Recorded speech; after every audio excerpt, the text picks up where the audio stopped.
Video देख रहा था एक दिन, एक शोएब अख्तर का वीडियो मेरे सामने आया।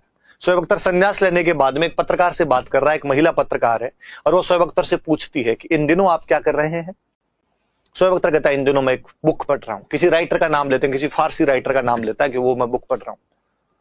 वो पत्रकार वापस पूछती है कि इस बुक में क्या। उसने कहा क्या बात करते हो, उस बुक के बारे में नहीं पता, उस बुक में भविष्यवाणियां है, आगे की बातें बताई हुई है और खूब पुरानी बुक है।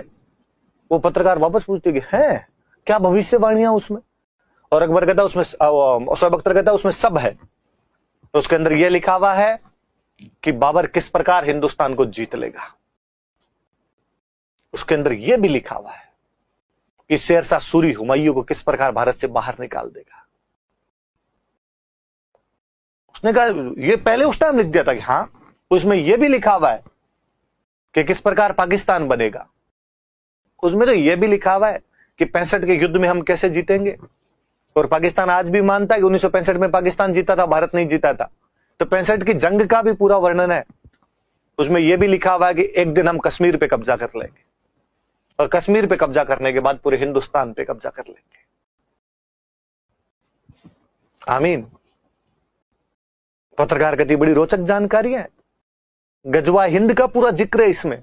शोएब अख्तर कहता हाँ। और उसने कहा एक बड़ी और रोचक बात है, लिखा है कि जब हिंदुस्तान पे कब्जा किया जाएगा तो अटक नदी के पास 2 बार युद्ध होंगे।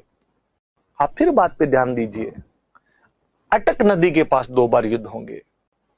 मतलब उनका भी कोई राइटर यही मान रहा था कि अटक के आगे हिंदुस्तान शुरू होता है, अटक के इधर हिंदुस्तान नहीं है। इसलिए मित्रों, जब तक अटक हिंदुस्तान में नहीं है, हिंदुस्तान नहीं है। जिस दिन अटक हमारा हिस्सा बन जाएगा, उस दिन वास्तव में भारत का सपना साकार होगा।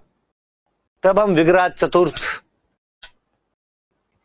जांगलधर बादशाह कर्ण सिंह और मराठा पेशवा बाजीराव बल्लाल को श्रद्धांजलि दे पाएंगे कि केवल उनके सपने नहीं थे कि अटक से कटक तक भारत होना चाहिए।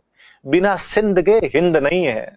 जब तक सिंध ना मिले तब तक हिंद की परिकल्पना पूरी हो ही नहीं पाती अपने आप के अंदर।